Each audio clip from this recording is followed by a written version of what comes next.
di mana Al-Imam Fakhrur Razi dalam tafsirnya menyebut ada 15 makna untuk kata Al-Kautsar. Ada 15 makna, 15 tafsir. Yang pertama, ismu nahrin fil jannah, nama sungai di surga. Jadi kalau Anda nanti baca tafsir, ada mengartikan Al-Kautsar itu sungai di surga, jangan kaget. Memang ada tafsir semacam itu. Yang kedua, haud, itu kolam milik Nabi di surga.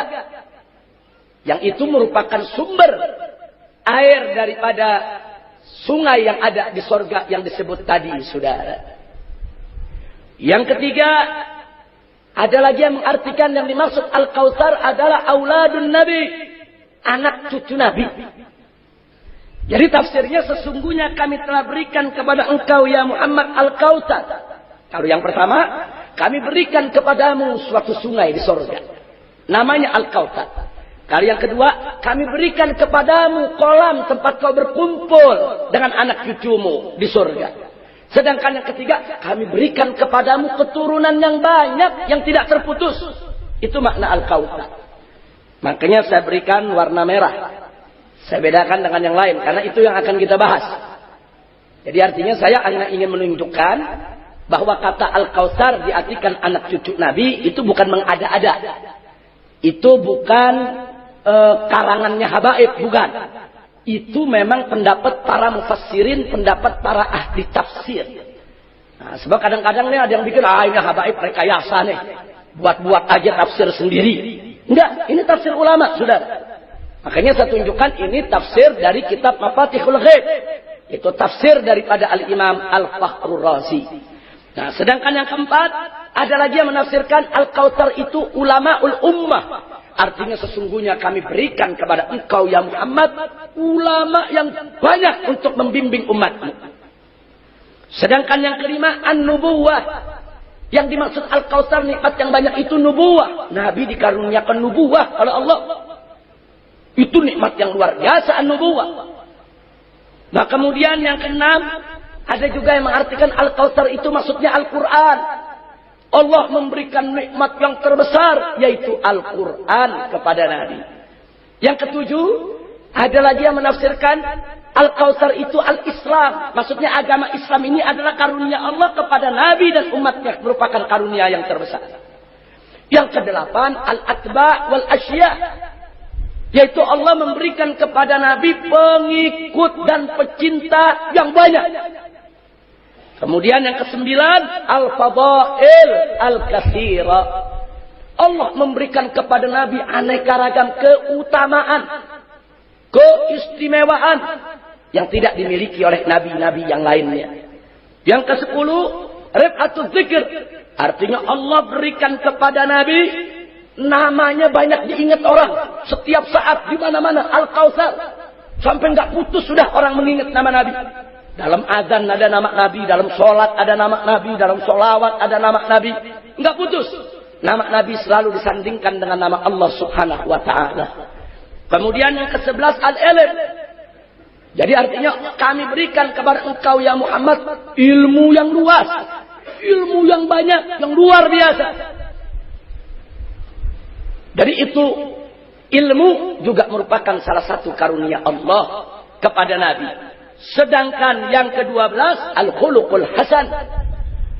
Jadi artinya ditafsirkan, sesungguhnya kami berikan kepada engkau Al-Kautsar ya Muhammad, yaitu al-khuluqul hasan. Akhlak yang begitu baik, akhlak yang begitu mulia dan agung. Sampai Nabi menjadi manusia yang termulia akhlaknya. Sementara yang ke-13, al-maqamul mahmud, yaitu as-syafa'ah. Sesungguhnya kami berikan kepada engkau ya Muhammad kedudukan yang begitu tinggi dan terpuji. Dialah as-syafa'ah, yaitu untuk memberikan syafaat kepada umatnya nanti di hari akhir, saudara. Itu juga luar biasa nikmat yang Allah berikan. Kemudian yang ke-14, yang dimaksud Al-Kautsar, ya surat Al-Kautsar itu sendiri. Maksudnya aku berikan kepada engkau ya Muhammad surat Al-Kautsar ini. Sedangkan yang ke-15, Jami' ni'amillah, digabungin semua, saudara. Jadi kata Imam Fakhr Razi dalam kitabnya, ini nggak ada yang salah. 15-15-nya benar semua. Emang Nabi dapat itu semua, saudara.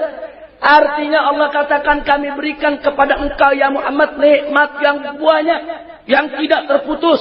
Nikmat ada sungai di sorga, ada kolam di sorga, anak cucu yang tidak terputus, ulama yang banyak yang akan menjaga umat Nabi, nikmat kenabian, nikmat Quran, nikmat Islam, nikmat pengikut yang begitu banyak, nikmat keutamaan-keutamaan, nikmat nama yang selalu disebut oleh umatnya sepanjang zaman, nikmat ilmu, nikmat akhlak yang agung, nikmat syafaat, nikmat surat Al-Kautsar, semua nikmat Allah berikan kepada Nabi.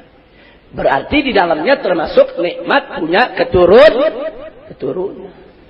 Apalagi ayat ini diturunkan gara-gara itu, saudara.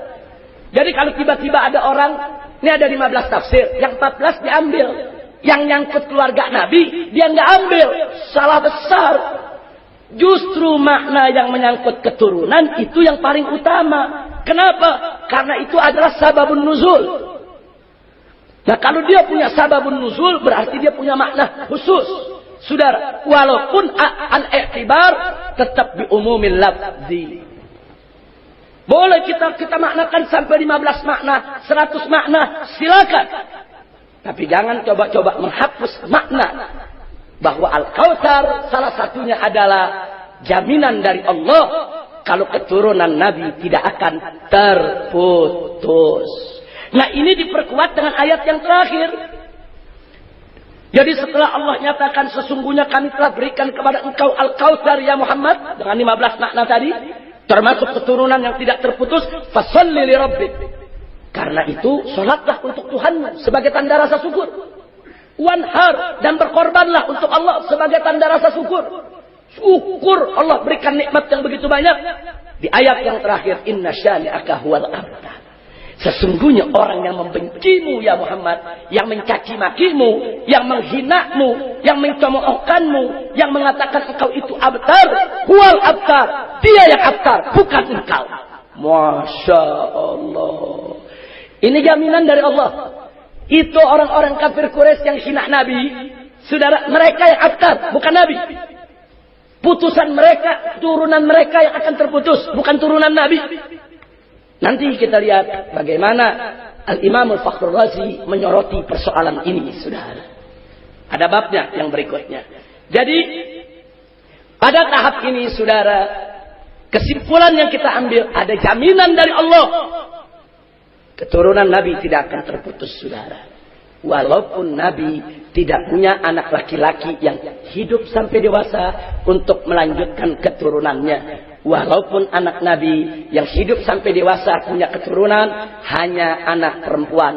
Ini jaminan dari Allah. Nah, pertanyaan yang kedua. Jaminan Allah itu pasti. Jaminan Allah itu mutlak. Mustahil Allah berdusta. Mustahil Allah berbohong. Pertanyaannya, kalau Allah sudah jamin Nabi punya keturunan, lalu dari siapa datangnya keturunan Nabi? Untuk menjawab ini kita masuk yang kedua, saudara. Dengan jaminan Allah Subhanahu wa taala tersebut, maka Nabi menyampaikan hadisnya kepada para sahabat. Nabi nggak berani menjamin diri sendiri kalau tidak ada jaminan dari Allah. Sekarang Allah udah jamin. Jadi turunan Nabi dari siapa nih? Apa dari Ummu Kulsum? Apa dari Ruqayyah?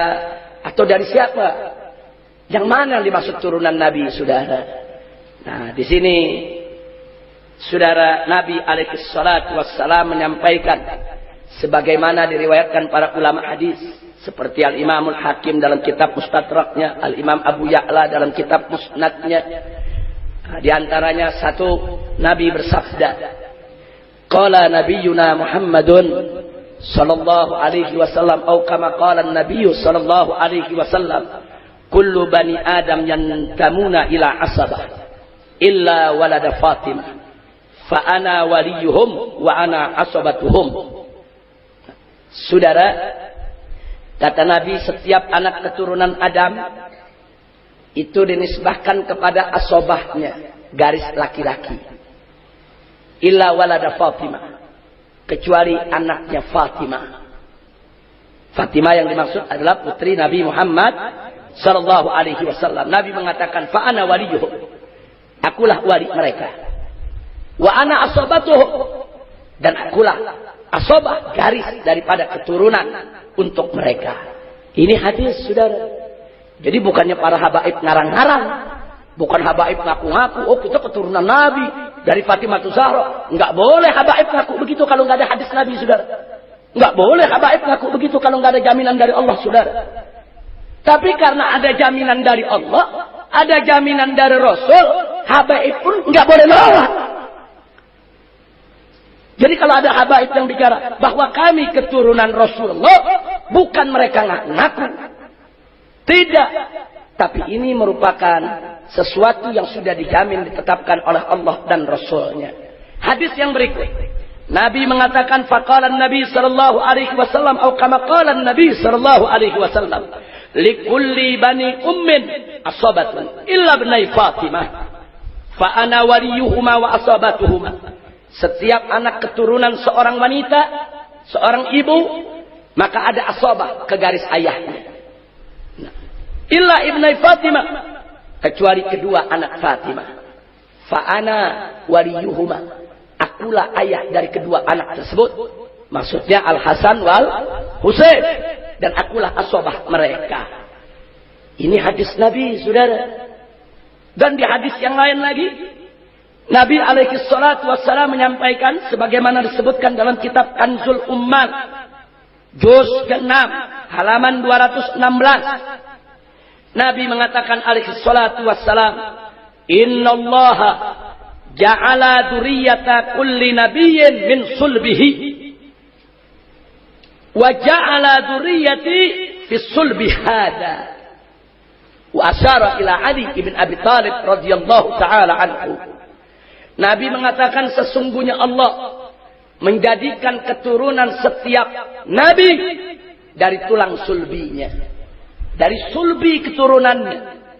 Nah kemudian kata Nabi, wa ja'ala dzurriyyati, dan Allah menjadikan dzurriyaku fi sulbi hada, di tulang sulbi orang ini. Siapa yang ditunjuk oleh Nabi?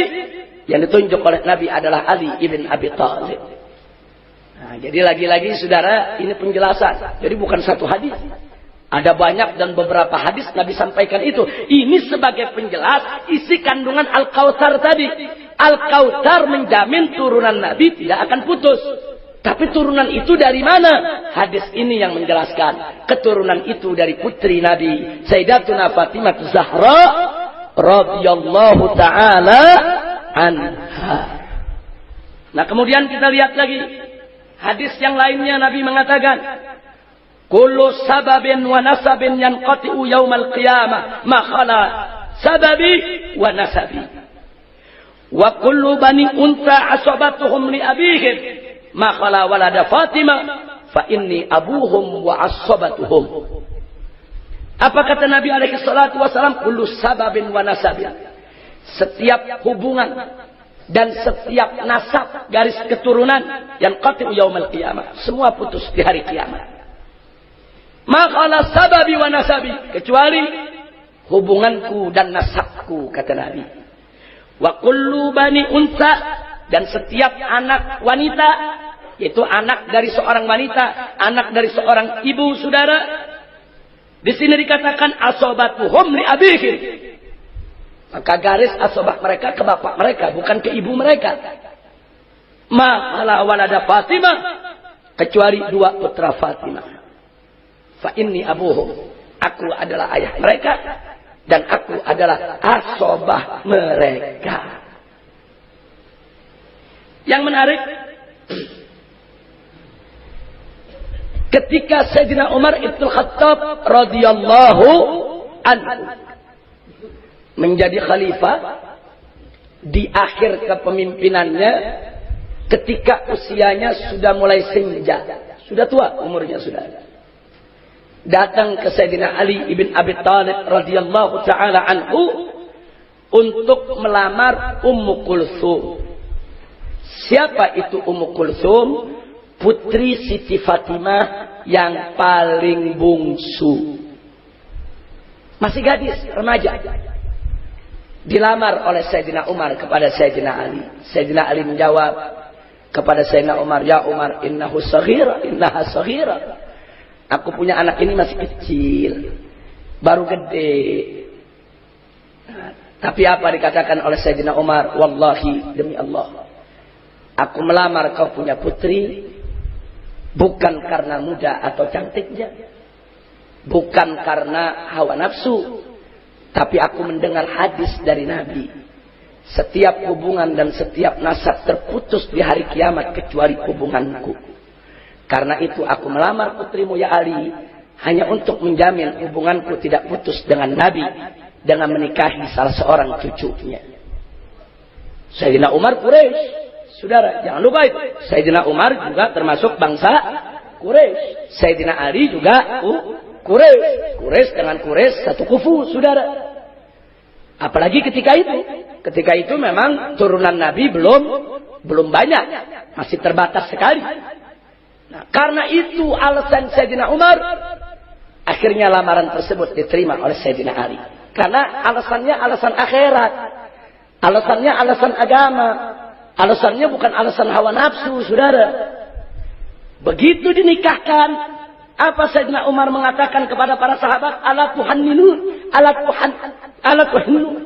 Nani, kata Sayyidina Umar, apakah kalian tidak mengucapkan selamat kepadaku? Sahabat, kalian tidak mengucapkan selamat kepadaku. Sami'tu Rasulullah yaqul. Aku mendengar sendiri Nabi bersabda, yanqatu yaumal qiyamah kullu sababin wa nasabin. Setiap hubungan dan nasab terputus hari kiamat illa sababi wa nasabi, kecuali hubunganku dan nasabku. Nah, jadi di sini saudara, berdasarkan hadis-hadis ini ada bukti bagaimana Sayyidina Umar sendiri mengakui, Sayyidina Ali sendiri mengakui bahwa turunan Fatimah adalah turunan Nabi Muhammad sallallahu alaihi wasallam.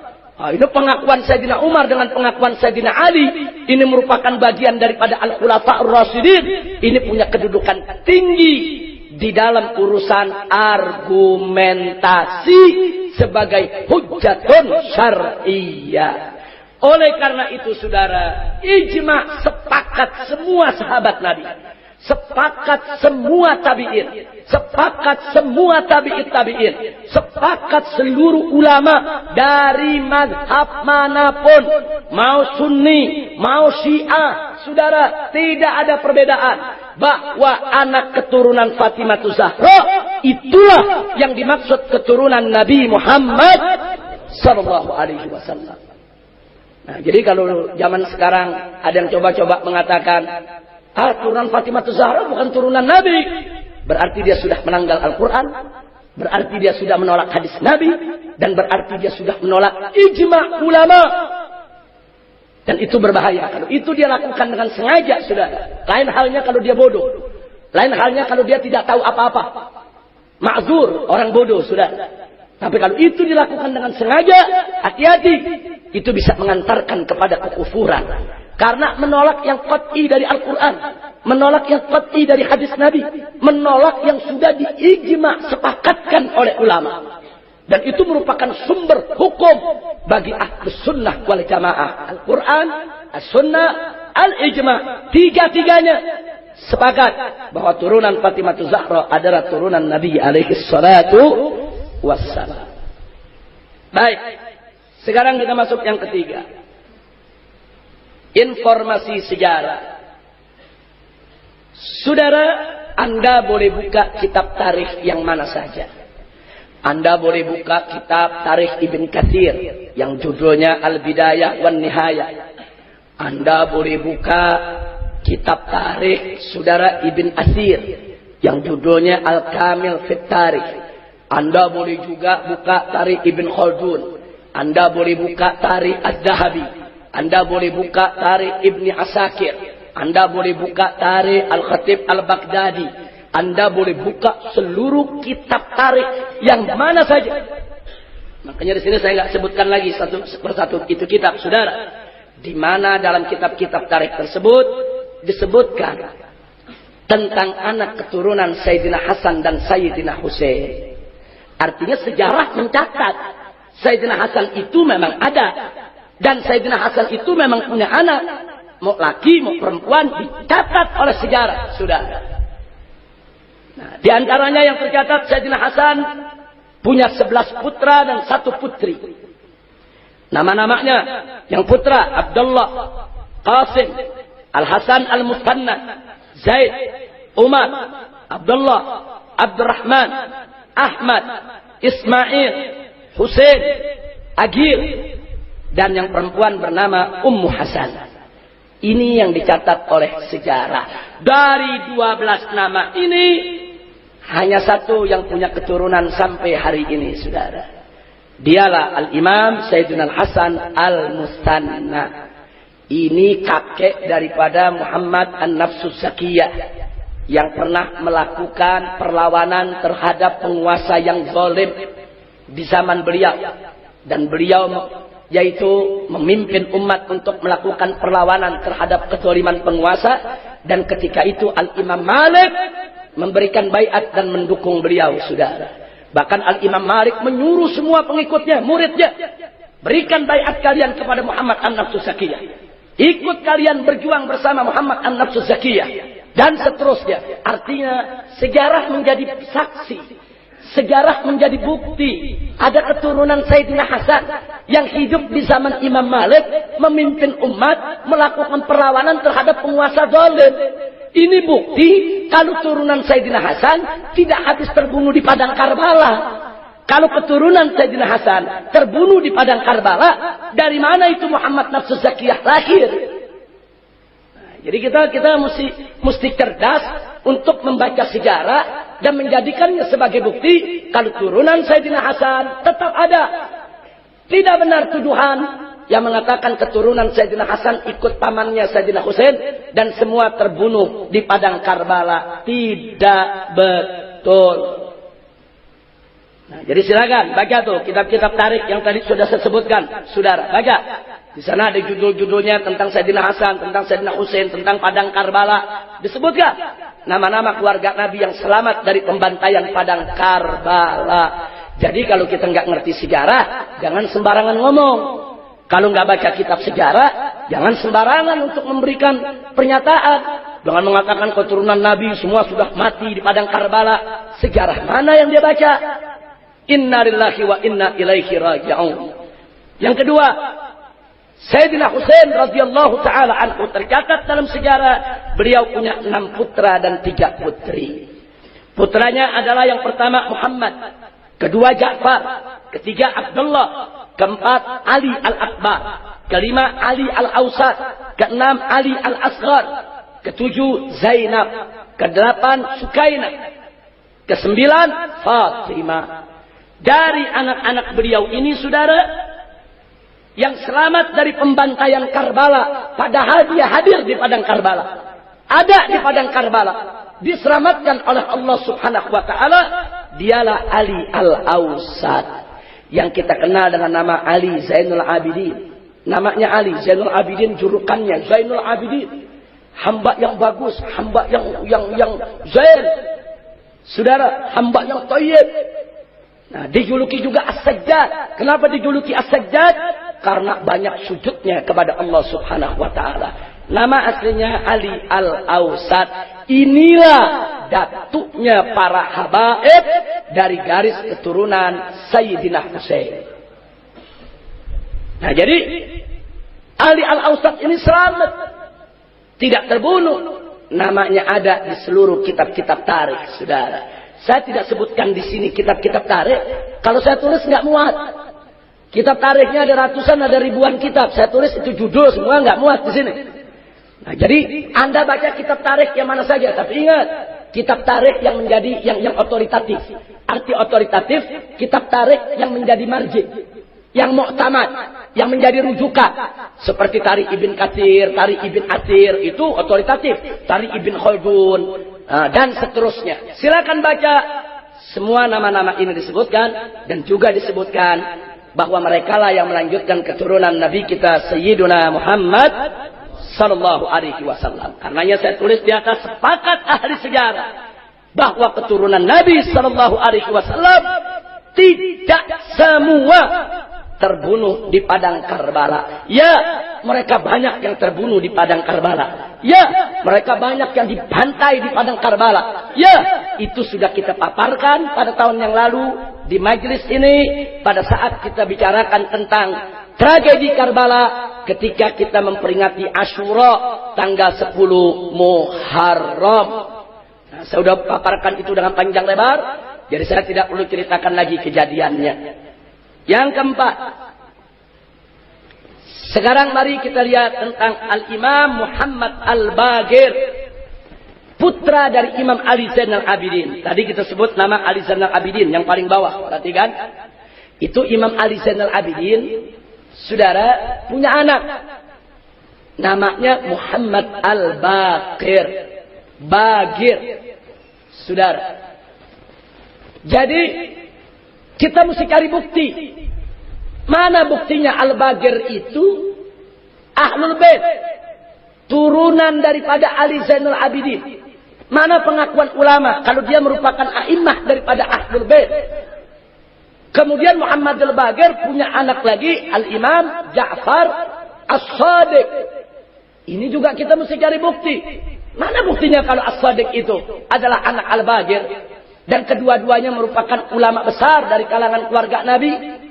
Nah, ini mesti kita cari, saudara. Ternyata lagi-lagi nggak usah repot-repot cari, saudara. Anda buka semua kitab tarikh yang saya sebutkan tadi, nama kedua orang ini, saudara, ada di hampir seluruh kitab sejarah yang ada.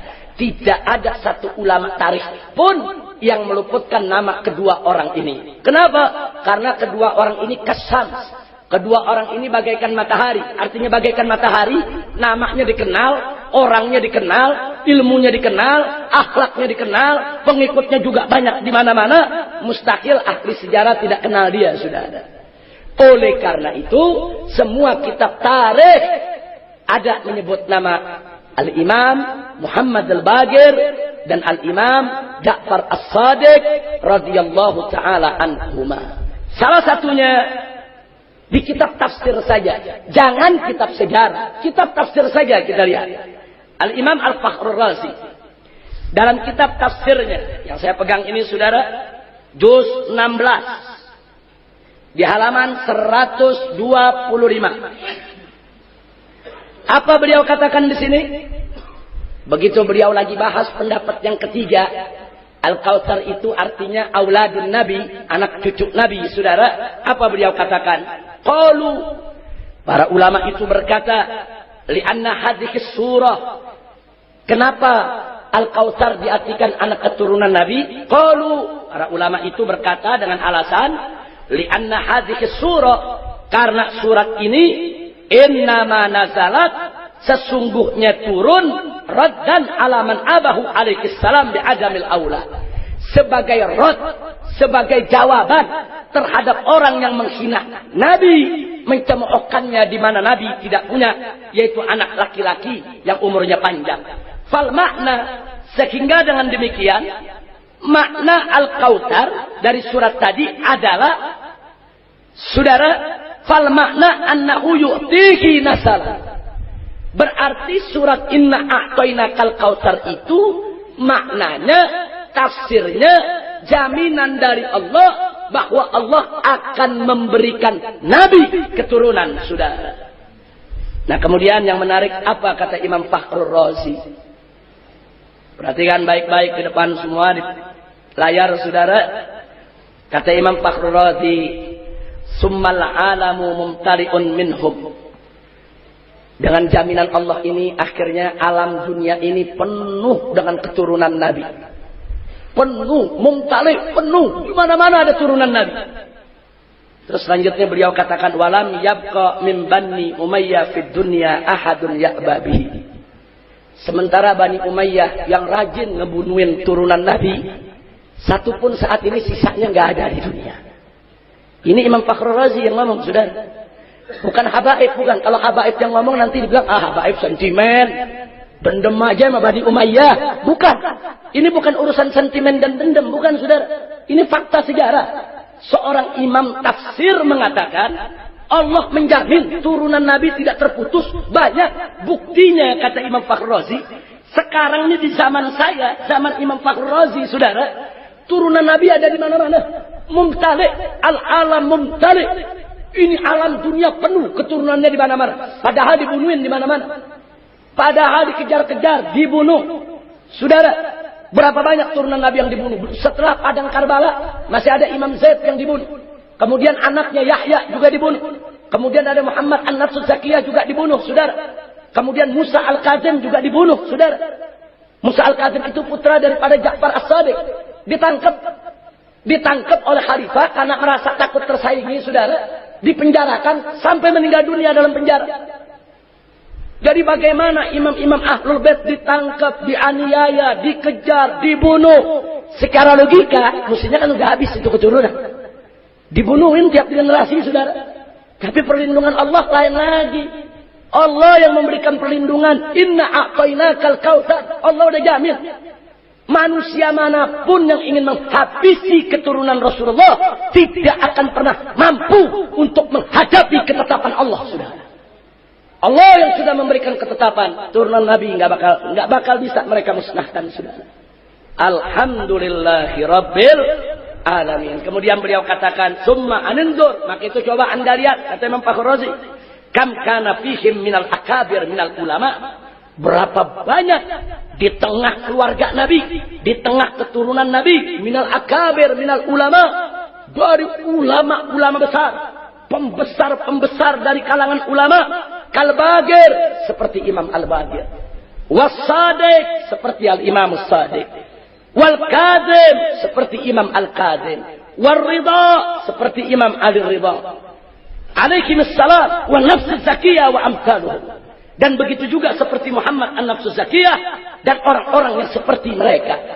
Al-Imam Fakhrul Razi mengakui bahwa dari keturunan Nabi, dari mulai wafatnya Nabi sampai zaman Imam Fakhrul Razi, saudara, sudah bermunculan imam-imam Ahlul Bait, sudah bermunculan ulama-ulama besar dari kalangan Ahlul Bait, dan ini menjadi bukti sejarah tidak terpungkiri bahwa Muhammadul Bagir bukan tokoh fiktif, Ja'far Shadiq bukan tokoh khayalan, bukan. Mereka memang ada orangnya, tercatat dalam sejarah, dipuji oleh ulama, diakui kedudukannya. Nah, karena itu tidak ada alasan untuk mengingkari bahwa Fatimah Zahra melanjutkan keturunan Nabi. Al-Hasan Al-Husain, keturunan mereka yang disebut turunan Nabi. Turunan Al-Hasan Al-Husain tidak habis terbunuh di Padang Karbala. Kemudian yang selamat dari Padang Karbala diantaranya Ali Zainal Abidin, ada dalam sejarah. Ali Zainal Abidin punya anak Muhammad Al-Bagir, ada dalam sejarah. Muhammad Al-Bagir punya anak Ja'far Shadiq, ada dalam sejarah. Saudara, sampai di sini tidak ada perbedaan pendapat di antara ulama. Sudah menjadi ijma, kesepakatan, ahli nasab, ahli sejarah, bahkan sampai ulama fikih sekalipun, bahwa Al-Imam Ja'far Shadiq adalah imam besar dari Ahlul Bait, keturunan Nabi Muhammad sallallahu alaihi wasallam. Dan menariknya, Al-Imam Ja'far Shadiq adalah sahabat karib Imam Abu Hanifah. Nah, Imam Abu Hanifah kan imam Ahlus Sunnah wal Jamaah. Ja'far Shadiq ini sahabat karibnya. Sampai Imam Abu Hanifah juga banyak menimba ilmu dari beliau. Dan Imam Abu Hanifah sering diajak oleh Imam Ja'far Shadiq duduk hadir di majlis Al-Imam Muhammad Al-Bagir, saudara. Nah, jadi artinya apa? Kesaksian ulama-ulama salaf cukup menjadi hujjah buat kita bahwa ya, Imam Ja'far Shadiq memang keturunan Nabi alaihi salatu wassalam. Sekarang yang kelima, ini yang perlu pembuktian detail, saudara. Jadi tadi kalau sampai Imam Ja'far Shadiq udah nggak ada keraguan, udah Imam Ja'far Shadiq turunan Nabi. Sekarang muncul pertanyaan, apa betul di antara anak Al-Imam Ja'far Shadiq ada anak yang bernama Ali? Ali Al-Uraidi ini memang kurang dikenal, tidak stop abangnya. Abangnya Imam Musa Al-Kazim, ulama besar. Karena Ali ini anak bungsu, masih kecil. sempat belajar sedikit dari bapaknya. Beliau lebih banyak belajar dari kakaknya, saudara. Dalam sejarah disebut beliau banyak belajar dari sang kakak, yaitu Al-Imam Musa Al-Kadzim, saudara. Bahkan beliau ikut jihad bersama salah satu abangnya yang bernama Muhammad. Abangnya ada bernama Muhammad Ibnu Ja'far Shadiq. Itu angkat senjata, melakukan perlawanan terhadap pemerintah zalim. Dan Al-Imam Ali Al-Uraidi ikut bersama kakaknya angkat senjata, mempertahankan Mekah, mempertahankan Madinah, mempertahankan umat daripada gangguan orang-orang yang ingin merusak ajaran Allah Subhanahu wa taala. Nanti kita lihat fakta sejarahnya, saudara. Nah, jadi mari kita lihat, apakah Imam Ali Al-Uraidi ini betul anaknya Ja'far Shadiq? Apa betul? Kenapa ini perlu dibuktikan? Karena dari sinilah asal usul datuknya para habaib yang ada di Hadramut. Kalau Imam Ali Uraidi tidak bisa kita buktikan sebagai putra daripada Imam Ja'far Shadiq, berarti para habaib yang dari Hadramut semuanya bukan turunan Nabi. Nah, jadi ini mesti dipertahankan dulu, betul gak ini Al-Imam Ali Al-Uraidi ini, saudara, daripada keturunan anak daripada Al-Imam Ja'far Shadiq. Nah, untuk melihatnya, subhanallah, ternyata namanya saudara terabadikan sebagai perawi hadis. Jadi kalau kita buka kitab hadis, kita buka kitab ilmu jarh wa ta'dil, muncul ini nama, saudara. Di antaranya mari kita lihat di dalam Musnad Imam Ahmad juz 1 halaman 77 hadis ke-576 dan juz 2 halaman 693 hadis ke-1185, Imam Ahmad menyebutkan nama Ali, saudara, bin Ja'far As-Shadiq bin Muhammad Al-Bagir bin Ali Zainal Abidin Ibnul Husain Ibnu Ali Ibn Abi Thalib. Ternyata Imam Ahmad sendiri menyebutkan, aku dapat hadis dari guruku dapat hadis, dia mengatakan akhbarani Ali. Nah, disebutkan saudara, Ali bin Ja'far Shadiq bin Muhammad Al-Bagir, saudara, sampai kepada Ali ibn Abi Thalib. Ini bukti otentik. Ternyata manusia ini enggak fiktif, bukan khayalan. Ada orangnya. Jadi perawi hadis ada dalam Musnad Ahmad, saudara. Walaupun cuma ada dalam 2 hadis, cukup. Itu bukti otentik. Bukti yang tidak bisa dipungkiri. Karena Imam Ahmad itu, saudara, termasuk ulama salaf. Jadi ada ulama salaf yang mengakui kalau Ali Uraidi itu memang ada, saudara. Kemudian kita lihat lagi, ternyata Imam Bukhari juga dapat hadis dari Imam Ali Uraidi, tapi bukan dalam kitab sahihnya. Kalau dalam kitab Sahihul Bukhari memang tidak ada nama Ali Al-Uraidi. Ternyata adanya di kitab At-Tarikhus Shaghir. Dalam kitab Tarikh Bukhari, saudara. Itu juz pertama halaman 210 dan halaman 279, Imam Bukhari menceritakan tentang beberapa kejadian yang berkaitan dengan Ahlul Bait bersumber dari Al-Imam Ali Al-Uraidi. Disebut oleh Imam Bukhari, dan Imam Bukhari juga ulama salaf. Imam Bukhari juga sumber yang sangat bisa dipercaya. Berarti Imam Ali Uraidi berdasarkan riwayat Bukhari ada, enggak fiktif, bukan tokoh khayalan, ada orangnya. Jadi habaib itu bukan ngarang-ngarang. Oh, kami ini turunan Ali Uraidi. Uraidi di mana? Ali Uraidi itu anak Ja'far Shadiq. Nah, dipikir habaib ngarang itu, saudara. Enggak, memang betul orangnya ada. Nah, kemudian yang ketiga, di dalam Jami'ut Tirmidzi. Di dalam Jami'ut Tirmidzi juz ke-5 halaman 241 hadis ke-3733, Imam Tirmidzi meriwayatkan hadis dari Al-Imam Ali Al-Uraidi. Nah, tentu di sini saya tidak mau sebutkan hadisnya, nanti jadi 3 jam belajar kita. Nanti kalau Anda mau lihat, Anda catat, Anda ambil Jami'ut Tirmidzi, Anda buka. Namanya disebutkan, saudara. Jadi kita bukan bicara bunyi hadisnya, kita bicara nama ini tercantum. Nama ini ada dalam kitab-kitab hadis, saudara. Begitu juga yang keempat, yang meriwayatkan hadis dari Ali Uraidi adalah Imamul Bazzar dalam kitab Musnadnya, saudara. Itu Musnad Al-Bazzar, juz ke-7, halaman 262, hadis ke 2842, beliau menyebutkan nama Ali bin Ja'far bin Muhammad bin Ali ibn Husain ibn Ali ibn Abi Thalib, tidak lain dan tidak bukan adalah Ali al-Uraidi. Nah, kemudian yang kelima, ternyata saudara di dalam kitab Dzurriyyatut Thahirah karangan Al-Imam Muhammad bin Ahmad bin Hammad Ad-Dulabi, halaman 74 hadis ke 121 juga disebutkan nama Ali al-Uraidi sebagai perawi hadis. Kemudian yang keenam, dalam kitab Sahih Ibn Khuzaimah. Jadi ternyata Sahih Ibn Khuzaimah saudara juga menyebutkan, yaitu riwayat daripada Ali Uraidi dalam juz kedua halaman 61 hadis ke 920. Dan gak ketinggalan Al-Imam At-Tabrani dalam kitab Al-Mu'jamus Shaghir. Nah, jadi Imam Tabrani ada kitab Mu'jamus Shaghir, ada Mu'jam Kabir, ada Mu'jam saudara Al-Awsat yang tengah. Nah, saudara di dalam Al-Mu'jamus Shaghir juz kedua halaman 163 hadis ke 960, Al-Imam Tabrani meriwayatkan hadis dari Imam Ali Al-Uraidi. Yang kedelapan, yaitu diriwayatkan oleh Abu Syekh Al-Ansari di dalam kitab Tabaqatul Muhadditsin. Ternyata nama Ali Al-Uraidi dimasukkan dalam Tabaqat Muhadditsin.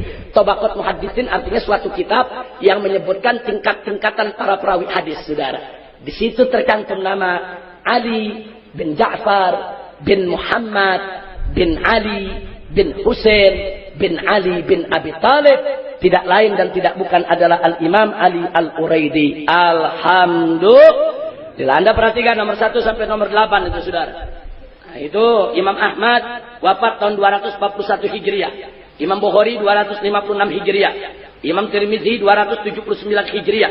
Dan seterusnya. Artinya dari tahun 200-an itu nama Imam Ali Al-Uraidi sudah disebutkan saudara. Sudah dikenal. Bukan disebut oleh orang yang datang setelahnya. Justru disebut oleh ulama-ulama yang hidup di zamannya. Tidak ada kesaksian yang lebih bagus daripada kesaksian ahli tarikh yang hidup sesama dengan orang yang dipersaksikan, saudara. Jadi dengan demikian, saudara, ini sudah menjadi dalil yang sangat kuat bahwa Imam Ali Uraidi betul anak Imam Ja'far As-Shadiq. Alhamdulillah. Sebagai tambahan, masih ada yang ke-9. Riwayat Hakim dalam kitab Mustadrak, juz 3, halaman 188, hadis ke-4802. Begitu juga yang ke-10. Kitab daripada Hilyatul Auliya, karangan Abu Nu'aim Al-Asfahani, juz ketiga, halaman 199, juga menyebut Imam Ali Al-Uraidi. Yang ke-11, Al-Imamul Baihaqi dalam kitab As-Sunanul Kubra di juz ke-7 halaman 41 hadis ke-13.064 juga menyebut nama Ali Al-Uraidi. Begitu juga yang ke-12, yaitu Al-Khatib Al-Baghdadi ada meriwayatkan riwayat daripada Imam Ali Uraidi di dalam kitab Tarikh Baghdad juz 13 halaman 287 nomor hadis 7255. Saudara, nomor keterangan, nomor peristiwa. Kemudian yang ke-13, Al-Imam Ibnu Asakir di dalam kitab Tarikh Baghdad, juz ketiga, halaman 337 sampai 339 menceritakan tentang Ali bin Ja'far bin Muhammad bin Ali bin Husain bin Ali bin Abi Thalib yang tidak lain dan tidak bukan adalah Al-Imam Ali Al-Uraidi. Dan yang ke-14 yaitu Al-Imam Muhammad Al-Maqdisi di dalam kitab Al-Hadis Al-Mukhtar juz kedua halaman 43 sampai 45 juga menceritakan tentang riwayat daripada Al-Imam Ali Al-Uraidi. 14 kitab saudara dari ulama tarikh maupun hadis sudah menyebut namanya, apalagi yang mau diragukan, apalagi yang mau dipertanyakan. Yang mempertanyakannya cuma ada dua golongan, imma jahil, imma hasib. Kalau enggak dia bodoh, kalau enggak dia dengki, hasud, itu aja udah. Sebab kalau dia enggak bodoh, dia enggak hasud, enggak perlu ada pertanyaan lagi. Karena sudah apa? Original, kesaksian dari ulama yang hidup di zaman mereka sudah. Nah kemudian baik, riwayat jihad. Bahkan kalau anda buka Tarikh Al-Umam wal Muluk, Tarikh Tabari di juz ke-10 halaman 234 dan Tarikh Baghdad juz kedua halaman 113 dan kitab saudara ini ada kitabnya depan saya. Ini namanya kitab Maqatil At-Talibiyyin. Ini karangan saudara Abdul Faraj Al-Asfahani. Di dalam 3 kitab yang kita sebutkan terakhir ini bukan hanya nama yang disebut bagaimana Imam Ali Uraidi berjihad membela kakaknya yang bernama Al-Imam Muhammad bin Ja'far Shadiq yang mengangkat senjata perang melawan penguasa yang zalim. Disebutkan dalam kitab ini. Jadi bukan hanya sekedar nama. Mungkin kalau nama nanti orang bilang ini nama, yang lain kali sama. Ini bukan Ali Uraidi yang dimaksud oleh para habaib yang dari Hadramut. Mungkin Ali Uraidi yang lain kali. Ini yang dari Hadramut cuma ngaku-ngaku, enggak. Ini nama enggak ada iltibas, sudah. Nama bisa iltibas kalau sekedar disebut nama begitu saja. Tapi kalau nama sudah disebut bin-binnya, saudara, sampai ketemu Ali bin Abi Thalib, terus disebut kita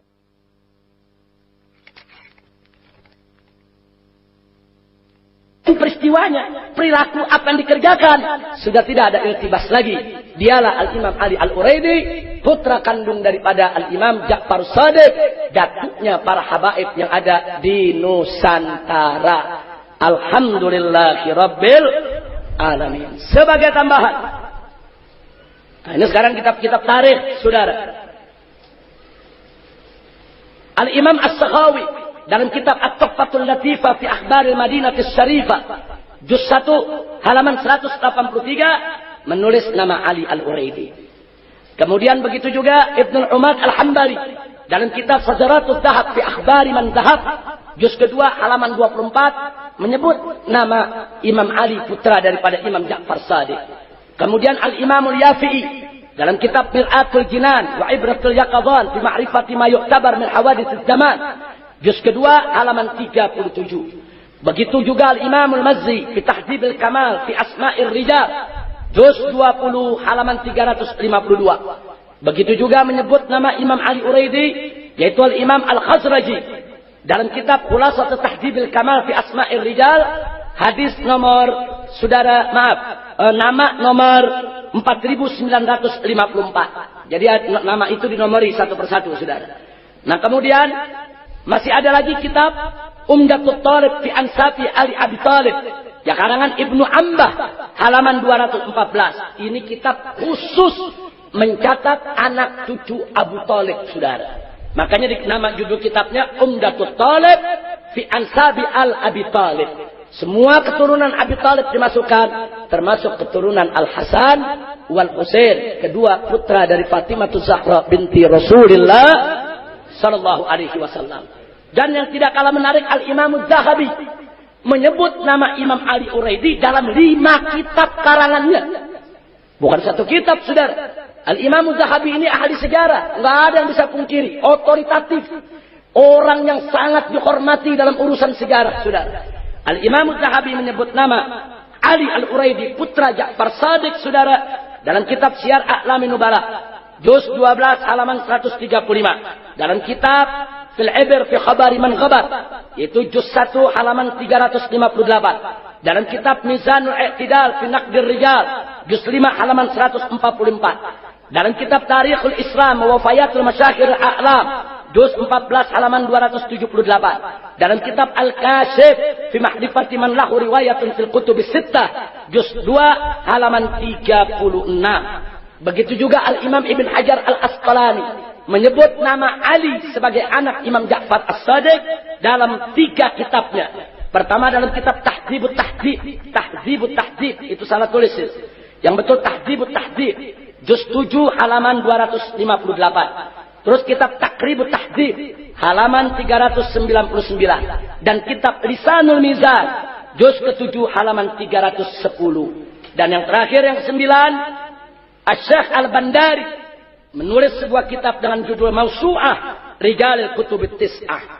Ada satu ensiklopedi, di situ dimuat nama-nama perawi dari Kutubus Sittah. Perawi Bukhari, perawi Muslim, perawi Tirmizi, perawi Nasa'i, perawi Ibn Majah, perawi Abi Daud, dikumpulkan jadi satu dan muncul yaitu nama daripada Ali Al-Uraidi pada nomor 6289. Artinya lengkap sudah. Dari ulama hadis sampai ulama tarikh, ulama sejarah, saudara sepakat bahwa Imam Ali Uraidi bukan tokoh fiktif, bukan tokoh khayal. Betul ada wujudnya. Dan beliau memang putra kandung daripada Imam Ja'far Shadiq. Alhamdulillah. Sampai di sini. Kira-kira jelas tidak? Jadi udah kita buktikan. Jadi kita sudah buktikan Al-Imam Ali Al-Uraidi, saudara, adalah betul. Yaitu seorang ulama dari keturunan anak kandung daripada Imam Ja'far Shadiq. Saya tunjukkan kitab. Ada satu kitab cukup bagus. Judulnya Al-Imam Ali Al-Uraidi. Di sini bagian belakang dimuat, saudara. Di tahun 2002, belum lama, 2002. Ini Masjid Al-Imam Ali Al-Uraidi. Dan ini madrasahnya. Masih ada di kota Madinah. Al-Uraid. Uraid itu nama kampung di Madinah. Uraid itu nama kampung di pinggir Madinah. Makanya disebut Uraidi. Beliau dirikan masjid dari beliau hidup sampai tahun 2002 ada. Ini masjidnya. Dan dijadikan madrasah. Ini masjidnya, saudara. Dengan halaman-halaman madrasahnya. Dan ini lengkap masjidnya. Bahkan ini ada foto, saudara, Al-Habib Abdul Qadir bin Husain bin Saleh bin Syekh Abu Bakar bin Salim yang terakhir menjadi ketua pimpinan Masjid Al-Uraidi tahun 2002 kemarin. Beliau duduk jadi imam masjid, beliau duduk untuk rubatnya, ada rubat, ada pesantrennya, saudara. Beliau duduk untuk mengajar anak-anak kaum muslimin. Dan tahun 2002 dirubuhkan, diratakan oleh Wahabi. Jadi sekarang udah nggak ada tempatnya. Nggak masjidnya, wala madrasahnya, saudara, wala kuburannya, semua sudah diratakan dengan tanah. Jadi artinya ternyata memang ada upaya-upaya untuk menghilangkan jejak, menghilangkan bukti. Jadi supaya nanti kalau dituduh, nggak ada tuh Al-Uraidi, itu habat Indonesia, bohong itu. Mana kuburannya? Mana peninggalannya? Sampai tahun 2002, masjidnya masih ada, madrasahnya masih ada, kuburannya masih ada, dan pemerintah Arab Saudi bertanggung jawab dengan menghancurkan peninggalan-peninggalan sejarah. Dan Saudi ini memang konyol. Bukan hanya Al-Imam Ali Al-Uraidi, peninggalan para sahabat Nabi semua diratakan. Peninggalan keluarga Nabi sekarang semua diratakan. Berapa banyak masjid-masjid yang mereka ratakan? Mestinya Anda kalau datang ke kota Mekah, Anda bisa dapatkan mana rumah Abu Bakar Siddiq, mana rumah Umar Ibn Khattab, mana rumah para muhajirin. Udah nggak ada, hilang semua, sudah. Nah, jadi supaya kita tahu, jadi kalau kita protes begini, jangan dianggap kita mengada-ngada. Tidak, kita protes keras. Kita tolak tingkah laku pemerintah Saudi dan ulama-ulama Saudi yang seenak udelnya menghancurkan bukti-bukti sejarah. Itu berbahaya. Karena yang ingin menghancurkan bukti sejarah Islam itu Yahudi dan Nasrani. Nah sekarang jadi pertanyaan, kalau pemerintah Saudi dan Wahabi dengan begitu semangat menghancurkan bukti-bukti sejarah, apa karena disuruh Yahudi dan Nasrani? Kita bertanya dong, kalau Anda tidak mau dituduh, Anda pertanggungjawabkan. Nggak boleh menghancurkan tempat sejarah begitu, apalagi sejarah Islam. Dulu para khulafa Rasyidin, mereka menguasai Mesir. Nggak ada yang ngancurin piramid, sudah. Padahal piramid itu tempatnya orang kafir, tempatnya Fir'aun. Saudara, kenapa khulafa Rasyidin tidak hancurkan? Kenapa tabi'in tidak hancurkan? Kenapa ulama tidak hancurkan? Walaupun itu tempatnya Fir'aun, itu menjadi bukti sejarah bahwa Fir'aun yang Allah cerita dalam Al-Quran itu ada. Kalau piramidnya diratakan dengan tanah, suatu ketika nanti di zaman yang akan datang, anak cucu kita akan mengatakan Quran bohong. Mana Fir'aunnya? Udah nggak ada buktinya. Jadi jangan sembarangan, saudara. Jangan terus mengatakan seenaknya, ini karena ini tempat-tempat lahirnya Nabi, tempat rumahnya sahabat, nanti diputuskan, takut disembah, menyebabkan musyrik. Itu bukan alasan. Kalau memang kita takut tempat-tempat tersebut dijadikan sebagai tempat kemusyrikan, ya dijaga, bukan dihancurkan. Orang bodoh yang menghancurkan, saudara. Bodoh. Karena itu umat Islam di dunia nggak boleh diam. Kita sedang dorong seluruh dunia harus protes. Tidak boleh peninggalan jejak sejarah Nabi dan keluarganya. Begitu juga para sahabatnya dimusnahkan begitu saja oleh pemerintah Saudi. Satu saat, saudara, kalau pemerintah Saudi tetap tidak mau tahu, kita akan minta umat Islam di seluruh dunia, termasuk di Indonesia, kita protes. Kita datangi kedutaannya. Kita demo, kita aksi, saudara. Jangan mentang-mentang mereka berkuasa di sana, saudara. Seenaknya hancurkan ini, hancurkan itu. Mekah bukan kalian yang punya. Madinah bukan kalian yang punya. Mekah, Madinah itu milik umat Islam. Peninggalan sejarah Nabi dan para sahabat itu bukan Saudi yang punya. Bukan Wahabi yang punya. Itu milik umat Islam. Kalau ada yang ingin kalian ubah, harus izin semua umat Islam. Ini yang perlu disampaikan. Tapi itu nanti jadi bab sendiri. Kalau diterusin jadi 5 jam. Itu jadi bab tersendiri, saudara. Jangan kita teruskan lagi. Nah, itu jadi bab tersendiri. Insya Allah nanti kapan-kapan akan kita bahas. Insya Allah. Kira-kira sudah jelas tidak ini? Baik. Nah, sekarang saudara, setelah kita sampaikan tadi, akhirnya kita masuk, saudara, Al-Imam Ahmad bin Isa Al-Muhajir. Siapa beliau? Beliaulah dari garis keturunan Imam Ali Al-Uraidi yang tadi sudah kita buktikan sebagai putra Imam Ja'far Shadiq yang hijrah ke Hadramaut. Inilah keturunan Nabi yang pertama kali hijrah ke Hadramaut.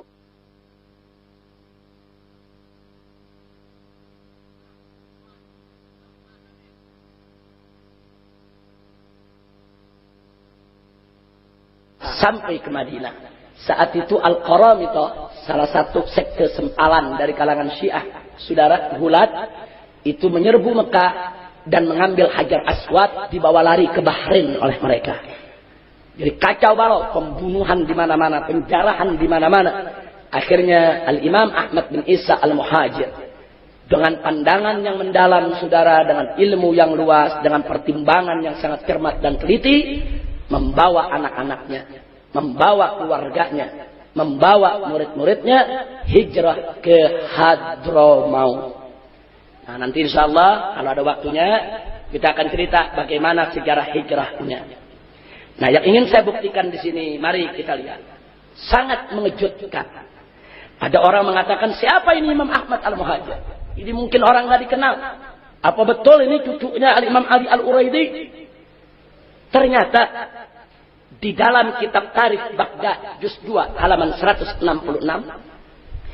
Al-Imam Al-Khatib Al-Baghdadi bercerita, qala Al-Imam At-Tabari, kata beliau, Imam Tabari pernah berkata, Imam Tabari ini lahir tahun 324, wafat tahun 310 Hijriah.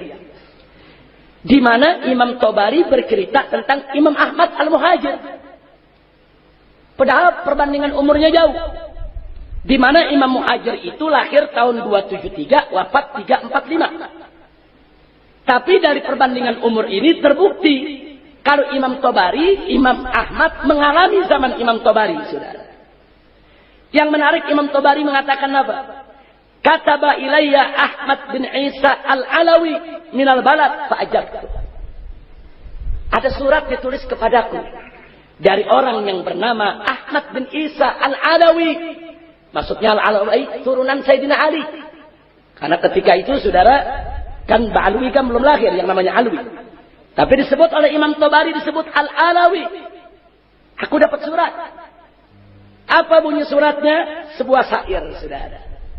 Syair yang sebelah kanan Anda lihat. Al-Imam Ahmad bin Isa mengatakan dalam suratnya kepada Imam Tabari, ala inna ikhwana thiqat qalilun wa hal li ila dharikal qalil sabil. Sarin nas tu'raf ghattahum min saminihim fa kullun alayhi syahidun wa dalil.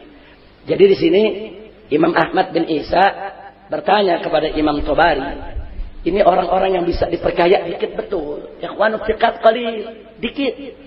Fa'alli ila dalikal qalil sabil, tapi walaupun sedikit apa saya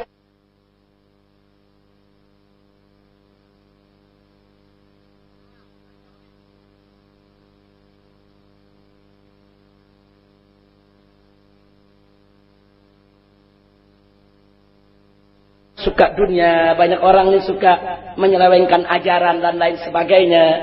Dijawab dengan syair oleh Imam Tabari. Beliau katakan, yusi'u amir dhann fi juhdi jahilin fahalli bi husni dhanni minhu sabil. Ta'ammal amiri ma dhananta wa qulta fa inna jamil dhanni minka jamil. Jadi dikatakan Imam Tabari bilang apa? Ini yang menarik, Imam Tabari manggil Imam Ahmad bin Isa amir. Amir dipanggil, yusi'u amiri. Artinya tuanku, amiri, pemimpinku. Wahai tuanku, maksudnya kegundah gulanaannya.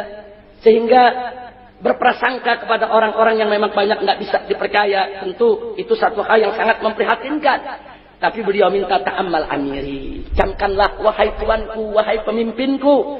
Begitu dikatakan saudara. Bahwa engkau punya dugaan ini sangat berharga. Sebab kalau kau sudah berprasangka baik kepada orang, wah itu mutiara buat orang tersebut. Di sini dikatakan, fa inna jamil dhalli minka jamil. Sesungguhnya sangkaan yang baik yang berasal dari engkau merupakan satu keindahan. Saudara, ini Imam Tabari ini otoritatif ulama salaf, pengarang tafsir. Tidak ada satu ulama pun dari kalangan Sunni maupun Syiah yang mengingkari ketinggian kedudukan Imam Tabari. Nah, Imam Tabari dalam usia yang sudah lanjut bertemu dengan seorang pemuda keturunan Sayyidina Ali yang bernama Ahmad bin Isa. Beliau hormati, beliau hargai. 2 bait berturut-turut beliau panggil amiri, tuanku. Itu menunjukkan apa? Menunjukkan beliau cinta kepada Ahmad bin Isa. Dan beliau mendudukkan Ahmad bin Isa di tempat yang sangat terhormat, saudara. Sekaligus menjadi bukti Ahmad bin Isa al-Muhajir bukan tokoh fiktif, bukan khayalan. Seorang ulama yang sudah dikenal oleh ulama di zamannya. Alhamdulillah. Jadi cukup, itu menjadi dalil, saudara. Saya pikir hujah dari Tabari kifayah. Kifayah sudah, nggak perlu kita perpanjang lagi, saudara. Dan yang tidak kalah menarik, yaitu datuknya Ba'alwi, yaitu Imam Alwi bin Ubaidillah bin Ahmad al-Muhajir. Imam Ahmad al-Muhajir punya anak Ubaidillah. Ubaidillah punya anak namanya Alwi. Itulah yang pertama kali dikasih nama Alwi. Sehingga keturunannya disebut Ba'alwi. Kenapa pakai ba? Tradisi Hadramaut, tradisi Yaman, mereka banyak pakai ba. Bakatir, saudara, banyak pakai ba. Nah, karena mereka banyak ba, nah ini pun disebut Ba'alwi. Maksudnya keluarga daripada Alwi keturunannya. Nah, sekarang kita lihat di sini, saudara, Al-Imam An-Nassabah As-Syekh Muhammad Al-Muhibbi Ad-Dimsyqi dalam kitab Khulasatul Athar juz 1 halaman 74 menyebut nama Alwi, saudara. Jadi bukan hanya nama Ahmad Al-Muhajir, nama cucunya disebut. Di sini beliau katakan wa ali Ba'alawi mansubun ila Alwi. Dan keluarga daripada Ba'alwi itu dinisbahkan kepada Alwi. Wa Alwi, dan Alwi ini huwa ibnu Ubaidillah, ibnu Ahmad, ibnu Isa. Jadi disebutkan dalam kitab tafsir, dalam kitab tarikh, saudara, Khulasatul Athar, kitab muktamad, otoritatif, yang sangat muktabar. Bahkan nama cucu daripada Ahmad Al-Muhajir disebutkan. Bukan hanya dari garis Ubaidillah.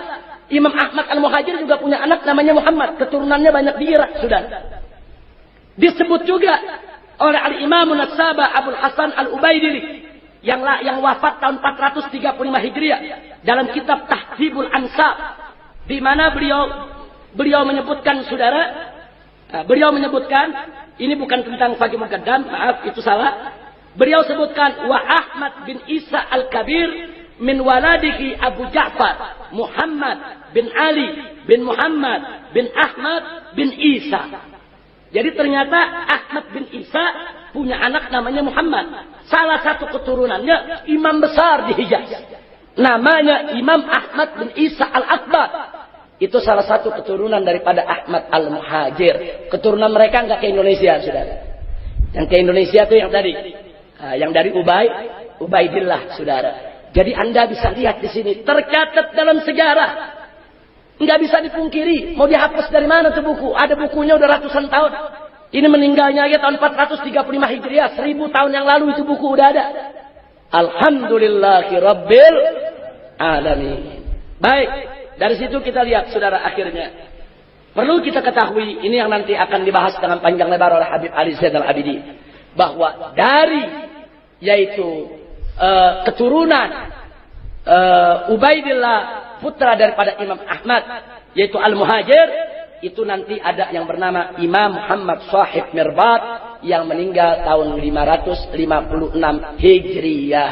Inilah datuknya Alawiyin, Ba'alwi, Habaib yang ada di Nusantara, Indonesia, selatan Thailand, selatan Filipina, Brunei, Singapura, Malaysia, semua Ba'alwi datuknya dari Al-Imam Muhammad Shahib Mirbat. Beliau punya putra, ada di sini keturunannya ada dua. Yang satu Al-Imam Ali, yaitu ayah daripada Al-Faqih Al-Mugaddam, dan Al-Imam Alwi, paman daripada Al-Faqih Al-Mugaddam. Al-Imam Ali, saudara, dengan Al-Imam Alwi, putra daripada Muhammad Shahib Mirbat, ini keturunannya, kalau saya lihat catatan Habib Ali Zainal Abidin yang dikirim ke saya lewat email, tidak kurang dari 149 leluhur Alawiyin. 149 marga kalau orang Indonesia bilang, saudara. Di antaranya dari Al-Imam Ali itu ada keturunan As-Segaf, Al-Idrus bin Syahab bin Syekh Abu Bakar, Al-Attas, Al-Hamid, dan seterusnya. Nah, kemudian dari Ammul Faqih, yaitu dari Al-Imam Alwi, saudaranya, itu ada Al-Haddad, ada bin Smith, ada Basurrah, ada Ba'bud, ada Bafaraj, ada Bafaqih, dan serus sebagainya. Ini nanti Habib Ali Zainal Abidin lebih paham. Untuk yang ke bawah, saudara. Beliau pakarnya di bidang ini. Saya cuman memperkenalkan saja sedikit. Beliau punya catatan yang saya terima di email 149. Itu baru yang dari garis ini aja. Belum dari yang Sayyidina Hasan. Belum dari turunan-turunan lain, saudara. Oh, luar biasa banyaknya. Nah, kemudian dengan data-data ini, saudara, nanti kita lihat di tangan Habib Ali Zainal Abidin ada bukti-bukti otentik. Pencatatan nasab yang turun-temurun. Kalau tadi saya cerita ulama-ulama tahun 300-an, tahun 400-an, lalu muncul pertanyaan, lalu anak-anak yang turun setelahnya, ulama mana yang nulis?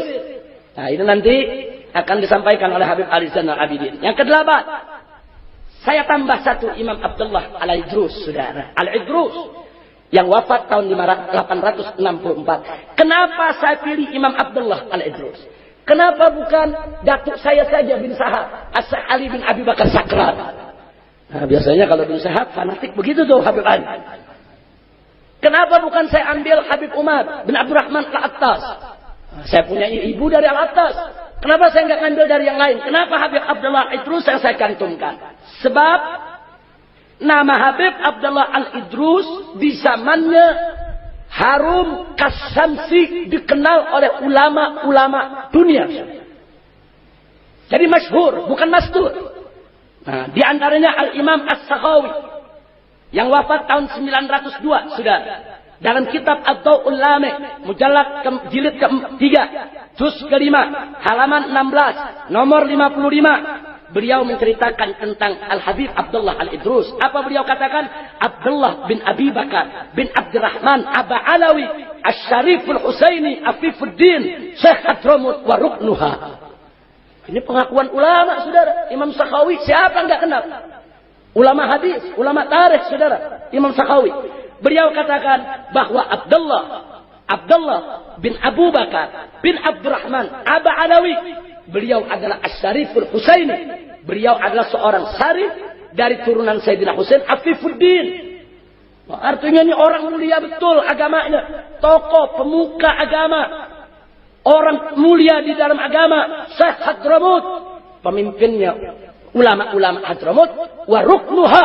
Dan rukunnya. Nah, artinya di sini yang menarik, Al-Imam Sakhawi mengakui bahwa Al-Idrus itu memang Ba'alawi, memang Syarif Husain, memang beliau itu turunan daripada Abdurrahman Saggaf. Jadi memang ulama mengakui di Hadramut itu bukan mereka ngarang-ngarang, memang mereka asalnya dari Mekah. Njut-njut mereka Quraisy semua, bukan asal mereka dari Yaman, bukan asal mereka dari Hadramut, cuman mereka turun-temurun di Hadramut untuk menyelamatkan agama. Kemudian Al-Imam Ibn Hajar Al-Haytami Ini faqih dalam mazhab Syafi'i. Siapa yang nggak kenal, saudara? Ini dalam kitab Mu'jamnya. Beliau ini yang ngarang kitab Tuhfah. Tuhfatul Muhtaj, ini karangan Ibn Hajar Al-Haythami. Begitu juga Majma'uz Zawaid. Ini ulama besar, saudara, dalam mazhab Syafi'i. Beliau katakan, siapa itu yang namanya Abu Bakar? Putranya Habib Abdullah, yaitu Habib Abu Bakar bin Abdullah Al-Idrus, sahibul Laban, sahibu Adan, Al-Adani, saudara. Beliau katakan wahia, saudara, dan riwayat ini anil Qutbi. Ibn Hajar mengakui bahwa Habib Abu Bakar bin Abdullah Al-Idrus Al-Qutub. Artinya Al-Qutub itu udah pusat, udah sumbernya, saudara. Jadi kalau sudah disebut wali Qutub, itu pemimpinnya para wali. Pemimpinnya para ulama, beliau akui Al-Qutub Abi Bakar bin Abdullah Al-Idrus bin Abi Bakar bin Abdurrahman As-Saggaf, dipanjangin sama Ibn Hajar, bin Muhammad bin Ali bin Alwi bin Muhammad bin Ali bin Muhammad bin Ali bin Alwi bin Muhammad bin Alwi bin Ubaidillah bin Ahmad bin Isa bin Muhammad bin Ali Al-Quraidi, disebut sampai Imam Ali Al-Quraidi. Jadi artinya nasab para habaib di Hadramut sudah dikenal oleh ulama-ulama seantero dunia, saudara. Bukan mereka karang-karang. Alhamdulillah. Jadi kalau Ala Idrus selamat, bin Sahab ikut selamat. Nah, sebab bin Sahab adiknya Ala Idrus satu perut, saudara. Nah kalau kakaknya nggak selamat, adiknya nggak selamat juga. Nah kalau kakaknya dibilang palsu, ntar adiknya ikut palsu lagi, saudara. Alhamdulillah. Kira-kira jelas tidak? Paham semua? Baik. Nah, ini sekedar catatan. Tidak perlu saya bacakan. Nanti kalau ada yang mau fotokopi silakan. Saya tulis ada 20 kitab-kitab tarikh dan nasab yang mencatat nasab para habaib di Hadramut. Ini yang ngarang bukan habaib. Yang ngarang dari luar habaib. Hanya ada 1-2 yang habaib, yang lain. Yang lain masyaikh, yang karang dari kalangan masyaikh. Mereka yang karang kitab-kitab ini yang mencatat daripada nasab para habaib yang ada di Hadramut. Alhamdulillah. Jadi saya tidak perlu bacakan lagi. Nah, ini sekedar nasab. Kalau Anda mau lihat, nah bagaimana itu nasab dari Nabi ke Fatimah Zahra, punya anak Al-Husain, punya anak Ali Zainal Abidin, ada tahun wafatnya, punya anak Muhammad Al-Bagir, punya anak Ja'far Shadiq, punya anak Ali Al-Quraidi, punya anak Muhammad Al-Nagib, punya anak Isa Ar-Rumi, punya anak Ahmad Muhajir, dan seterusnya. Nanti dijelaskan oleh Habib Ali. Nah sekarang sebelum saya akhiri, karena waktu akan kita berikan kepada Habib Ali, langsung saja pertanyaannya. Apa sih urgensi ma'rifah nasab? Apa sih pentingnya tahu nasab? Ada 3 sekurang-kurangnya. Yang pertama, ada keterangan dari Nabi bahwasanya orang yang tidak mengakui nasabnya sendiri adalah kufrun. Ini riwayat Bukhari, Muslim dan Ahmad. Nabi mengatakan la targhabu an abaikum faman raghiba ghairi abi fahuwa kufrun. Jangan kalian tolak nasab kalian ke ayah kalian. Hati-hati menolak nasab kalian dari ayah. Siapa yang menolak nasabnya kepada ayahnya, itu adalah kekufuran. Ini hadis Sahih Bukhari. Nah kemudian yang kedua kebalikannya. Bagi yang ngaku-ngaku bernasab kepada yang bukan nasabnya, saudara. Jadi ada Habib, kalau nomor 1 tadi ada Habib nggak mengaku Habib, haram, kufur. Ada turunan Nabi dia nggak mengaku dia turunan Nabi, kufrun, saudara. Nggak boleh dia tolak turunannya. Kalau itu dia turunan Nabi, dia mesti akui dia turunan Nabi. Begitu juga sebaliknya, kalau ada bukan turunan Nabi, ngaku-ngaku turunan Nabi, mal'un, dilaknat. Nah, ini riwayatnya riwayat Ibn Majah, saudara. Nabi mengatakan man tasaba ila ghairi abi. Barang siapa yang menasabkan dirinya kepada bukan selain ayahnya, saudara, fa alaihi laknatullah wal malaika wan nasi ajma'in. Maka dia dapat laknat dari malaikat, kutuk laknat dari Allah, kutukan dari malaikat dan seluruh umat manusia. Nggak boleh. Maka itu yang bukan Habib jangan ngaku Habib. Yang bukan turunan Nabi jangan ngaku turunan Nabi. Nah ini urusan ini saya punya problem besar. Ini wartawan-wartawan semua pengurus FPI disebut Habib. Iya, sampai kiai-kiai Misbah disebut wartawan Habib Misbah, Habib Misbahul Anam, Habib Sobri Lubis. Nah tinggal habaib pada kebingungan kapan lu bisa jadi habib. Akhirnya saya yang diprotes. Padahal nggak ada pengurus FPI yang ngaku-ngaku habib, nggak ada. Ya Kiai Misbah ya Kiai, Ustaz Sobri ya Ustaz, ada Ustaz Awid ya Ustaz. Cuma nih wartawan kalau ngeliat FPI udah habib, udah. Masya Allah. Ntar kadang-kadang ada Al Simalakama disebut habib juga. Nah, jadi ini sekaligus klarifikasi saudara. Jangan, nggak ada. Jadi nggak semua pengurus FPI itu habib. FPI ini bukan lembaga nasab. Bukan. FPI ini bukan ahli nasab. Ahli nasab ada orangnya. Lembaga nasab ada tempatnya. Nah, mereka yang lebih tahu. Ya cuman memang di FPI. Mereka yang nasabnya sudah sabit disepakati oleh para ahli nasab. Wajib untuk kami akui dia sebagai habib. Dan bagi mereka yang disepakati oleh ahli nasab bahwa dia dusta, dia bohong, nasabnya palsu, maka FPI wajib menolak nasab dia. Nggak boleh diakui. Haram. Yang begini nggak boleh jadi pengurus di FPI, saudara. Kalau dia sudah berani berbohong kepada Allah dan Rasulnya, bagaimana kepada perjuangan? Jangan. Tapi ada model ketiga. Ini bukan bidang FPI. Orang yang nasabnya diperselisihkan. Sebagian ahli nasab bilang dia habib. Sebagian lagi bilang bukan.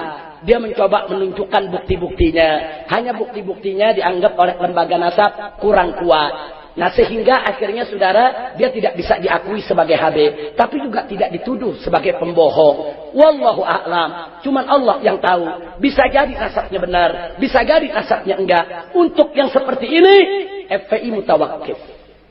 FPI abstain, enggak ikut campur. Itu bukan bidang kami, saudara. Kami serahkan kepada Allah Subhanahu wa taala, hanya Allah yang tahu. Karena itu saya serukan melalui majelis ini, mereka yang sudah tahu dirinya bukan habaib, haram Anda mengaku-ngaku sebagai keturunan Rasulullah. Mal'un, dilaknat. Dan mereka yang sudah terang nyata sebagai keturunan Rasulullah juga haram kalau mereka mengingkari nasab dari orang tuanya, saudara.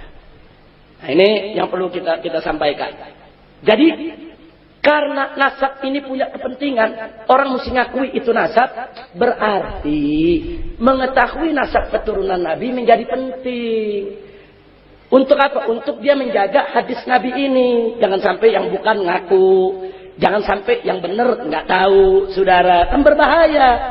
Bagaimana caranya? Yang benar turunan Nabi tahu dirinya turunan Nabi. Yang bukan turunan Nabi sadar kalau dirinya bukan turunan Nabi.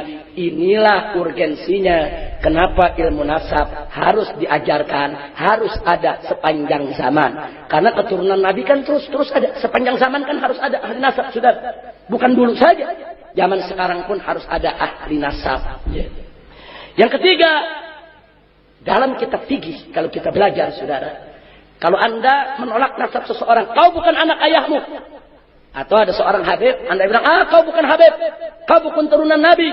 Itu hukumnya sama juga Anda menuduh ibunya berzinah dengan orang lain. Dan dia harus dicambuk 80 kali, haddul qadhaf. Nah, justru disinilah pentingnya yang habib tahu nasabnya, supaya orang lain gak seenaknya untuk menolak dia. Karena berkaitan dengan hukum fikih, saudara. Saya tidak bahas itu, nanti belajar fikih ada babnya, namanya babul qadhaf. Kemudian yang ketiga, ada janji pensucian ahlul bait dari Allah. Dalam surat Al-Ahzab ayat 33, faqala ta'ala, "Inna ma yuridullahu liyuthiba ankumur rijsa ahlal bait wa yutahhirakum tadhhira." Saudara, artinya ada janji dari Allah. Allah akan mensucikan keluarga Nabi, ahlul bait Nabi, termasuk keturunan Nabi. Yang penting keluarga Nabi tersebut berusaha beriman, bertakwa, beramal sesuai dengan apa yang Allah dan Rasulnya perintahkan. Allah bersihkan. Nah, jadi ini ada hukum Allah. Nah kalau hukum Allah ini berlaku kepada siapa? Kepada keluarga Nabi. Keluarga Nabinya yang mana? Yang mesti ditegaskan dong dengan ilmu nasab, saudara.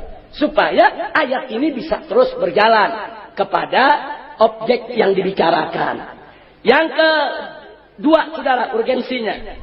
Kalau tadi urgensi ilmu nasabnya, kalau sekarang urgensi nasabnya. Beda dong. Apa sih pentingnya? Kita tahu nih nasab Habib. Apa pentingnya nih? Orang tahu saya nih keturunan Nabi. Apa pentingnya? Pertama, ada janji pensucian dari Allah. Kedua, ada kewajiban mencintai Ahlul Bait atas seluruh umat, saudara. Allah yang menyatakan di dalam Al-Quran, faqala ta'ala kepada Nabi alaihi salatu wasalam, qul la as'alukum alaihi ajra illa al-mawaddata fil qurba. Katakan, hai Muhammad, kepada kau punya umat, katakan, apa mesti dikatakan? Aku tidak minta upah apapun dari kamu sekalian atas jasaku menyebarkan Islam kepada kalian, kecuali cinta kasih untuk keluargaku. Ini perintah Allah. Allah yang perintahkan umat Nabi wajib cinta kepada kerabat Nabi, keluarga Nabi, termasuk keturunan Nabi kita Muhammad sallallahu alaihi wasallam. Yang ketiga, saudara, haram membenci Ahlul Bait. Sampai dalam hadis Nabi mengatakan, "Wallazi nafsi biyadihi la yubghiduna Ahlul Bait ahadun illa adkhalahu Allahun nar." Kata Nabi, demi Allah yang jiwaku ada dalam kekuasaannya, tidak seorang pun di antara kalian membenci kami Ahlul Bait, membenci aku punya keluarga, kecuali Allah jebloskan dia ke dalam neraka jahanam. Nah, kan kita wajib jaga umat. Jangan sampai umat, saudara, gara-gara nggak tahu, saudara nggak ngerti, akhirnya mereka jadi benci keluarga Nabi. Bahaya. Mereka mesti kenal siapa keluarga Nabi. Dan mereka mesti tahu apa kewajiban mereka terhadap keluarga Nabi, saudara. Ini perintah Allah dan Rasulnya. Nah, jadi kita tahu habaib itu keluarga Nabi bukan untuk sombong-sombongan, salah besar, bukan untuk takabur, bukan untuk ujub, bukan untuk berbangga-bangga, bukan, tapi untuk menerapkan hukum Allah, menjalankan syariat Islam. Karena cinta keluarga Nabi wajib, benci keluarga Nabi haram. Itu bagian daripada ajaran syariat Islam, saudara. Kemudian yang berikutnya lagi, saudara, nggak sampai di situ. Keluarga Nabi ini ada bagian khumusul khumus, 1/5 dari 1/5 pampasan perang, saudara. Jadi suatu negara Islam kalau mendapatkan pampasan perang 1/5 dari 1/5, maksudnya 1/25 wajib diberikan kepada keluarga Nabi. Nah, kalau mereka nggak tahu siapa keluarga Nabi, mau dikasih kemana itu bagiannya? Ini di zaman Sayyidina Abu Bakar dijalankan, di zaman Sayyidina Umar dijalankan, di zaman Sayyidina Utsman dijalankan, di zaman Sayyidina Ali dijalankan, bahkan di zaman Bani Umayyah yang sering membunuhi keluarga Nabi tetap dijalankan. Luar biasa, nggak ada yang berani tolak ini hukum, karena ini hukum Al-Quran. Di zaman Bani Abbas dijalankan. Ini kewajiban agama. Nah, kalau sekarang orang nggak tahu mana yang Habib, mana turunan Nabi, mana yang bukan, bagaimana hukum ini bisa dijalankan? Nah, kemudian yang berikutnya lagi, keluarga Nabi itu haram untuk memakan zakat, saudara. Haram. Haram keluarga Nabi makan zakat. Sepakat semua mazhab. Nggak ada satu mazhab pun yang mengingkari ini, saudara. Haram keluarga Nabi makan zakat. Nah, kalau keluarga Nabi, turunan Nabi, nggak tahu dirinya turunan Nabi, nanti dia bisa makan zakat, saudara.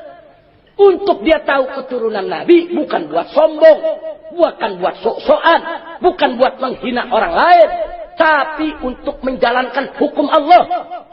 Supaya dia jaga dirinya, jangan makan zakat, saudara. Nah, kalau pertanyaannya, Habib, kalau turunan Nabinya miskin, melarat, bagaimana soal zakat? Itu ada babnya di fikih, saudara.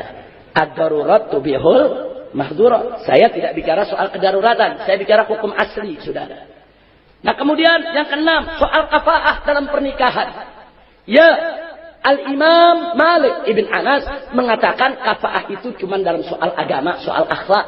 Laki-laki perempuan kalau akhlaknya udah sama-sama bagus, agamanya sama-sama Islam, apapun keturunannya boleh dikawinkan. Itu mazhab Malik. Mazhab Ja'fari dari Syiah begitu juga.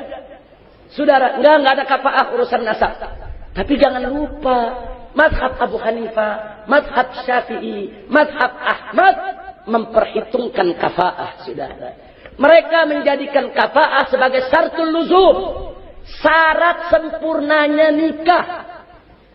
Ini 3 mazhab mengatakan bahwa kafaah di mana seorang perempuan turunan Nabi tidak sebanding, tidak setingkat dengan laki-laki yang bukan turunan Nabi, sehingga mereka tidak sekufu. Kalau dikawinkan maka tidak sempurna. Untuk sempurna syaratnya berat. Apa syaratnya? Seluruh wali mesti setuju.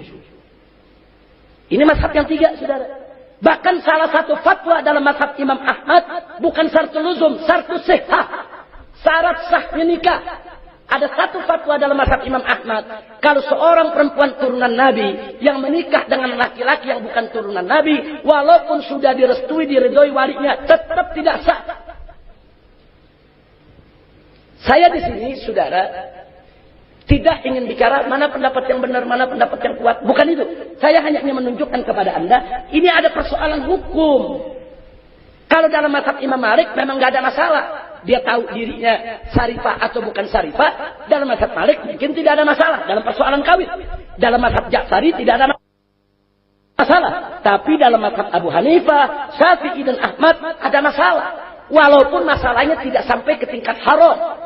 Tapi dalam salah satu fatwa dalam mazhab Imam Ahmad, justru masalahnya sampai ke tingkat haram. Dan fatwa ini justru yang dipakai oleh mayoritas ulama habaib yang ada di Hadramut, saudara. Sampai hari ini. Nah, kita mesti hormati dong perbedaan pendapat. Nah, kan masih banyak ulama-ulama Hadramut yang mengharamkan itu. Hormati, hargai. Kalau mereka haramkan, bukan mereka menghina bangsa orang. Kalau mereka haramkan, bukan mereka mengkasta-kasta umat Nabi. Bukan. Ini persoalan fikih. Mereka mengharamkan bagi yang ikut, saudara, pendapat yang haram, yang jangan dikawinkan. Syara'id kepada yang bukan sayyid. Tapi bagi yang ikut mazhab Imam Malik, mereka punya hak untuk mengawinkan anak mereka kepada yang tidak sekufu, saudara. Itu hak mereka. Enggak boleh juga kita tuduh, oh dia kafir, oh dia murtad, oh dia masuk neraka. Enggak boleh. Ini ikhtilaful fuqaha. Perbedaan fikih, bukan perbedaan akidah.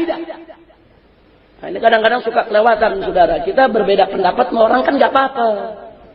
Nah, karena itu terlepas.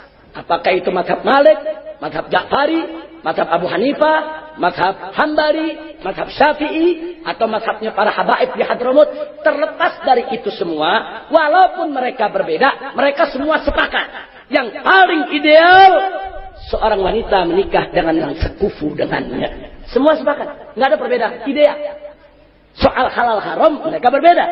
Tapi soal ideal, mereka sepakat. Yang ideal, yang sekufu. Kenapa?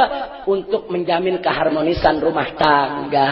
Saudara, ada anak pejabat, menteri, kaya raya, miliuner. Anaknya dibawa lari sama tukang beca. Saya tanya, keluarganya dipermalukan tidak? Dipermalukan. Apa boleh kita mempermalukan orang, saudara? Enggak boleh. Kalau keluarga tadi menolak si tukang becak jadi mantu, itu hak dia selama dia tidak menghina si tukang becak, saudara. Hak. Memang tidak sekufu anaknya dikawinkan dengan yang enggak punya apa-apa. Anaknya belajar, profesor, doktor, dari keluarga keraton, saudara. Wah, dididik luar biasa, tata keramanya tinggi. Kawin sama tukang becak yang enggak sekolah, yang ngomongnya sialan, babi, anjing. Masuk ke dalam keraton, saudara, yang ngomongnya pakai tata krama. Ini jadi problem sosial, saudara. Kalau dia kawin, ini bisa merusak tatanan kearifan lokal yang ada. Jadi tolong hargai perbedaan pendapat. Kira-kira jelas tidak? Nah, karena ada urusan kafa'ah, apapun pendapatnya, mengenai nasab menjadi urgen, saudara, bagi umat Nabi Muhammad sallallahu alaihi wasallam. Nah, kemudian yang lainnya hak imamah.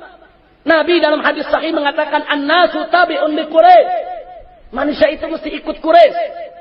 Makanya dulu khulafa Rasyidin Abu Bakar Umar Utsman Ali radhiyallahu anhum semuanya Quraisy.